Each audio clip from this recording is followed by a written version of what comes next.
তার জন্য সকলে একবার জোরে মহিলাদের জন্য হাততালি দিয়ে দেবেন, আমার মাদের জন্য, আমাদের বোনদের জন্য হাততালি দিয়ে দেবেন। আজকে আমরা এই গঙ্গারামপুর কসমোবাজারের সামনে আমাদের এই পথসভায় বিপুল সংখ্যায় মায়েদের যে সেখানে অংশগ্রহণ, এটা প্রমাণ করছে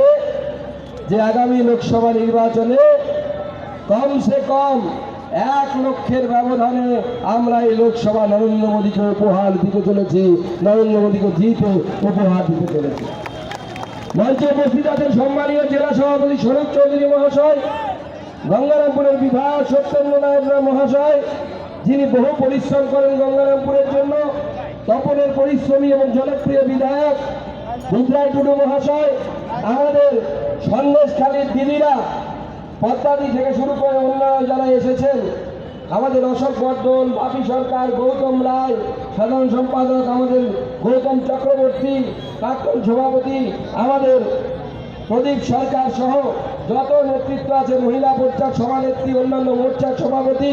সকলকে একবার জোরে হাততালি দিয়ে সবাই স্বাগত জানাই। বন্ধুগণ, 26 তারিখ ভোট আসছে। ভোটে কি ঠিক হবে যে ভারতবর্ষের শাসন ক্ষমতা কার হাতে থাকবে, ভারতবর্ষে কে শাসন করবে? একদিকে মাননীয় প্রধানমন্ত্রী, যিনি মহিলাদেরকে সম্মান করেন, সন্দেশখালীর মহিলা প্রার্থীকে যিনি নিজে ফোন করে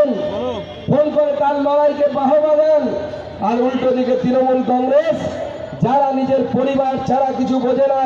নিজের ভাই ভাইপো ভাতিজা ছাড়া কিছু বোঝে না, তৃণমূলের জমিদার, তৃণমূলের নবাব,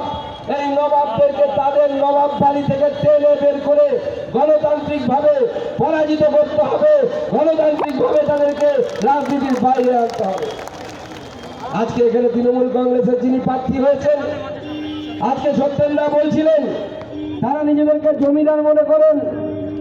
তিনি মন্ত্রী, তার ভাই চেয়ারম্যান, আর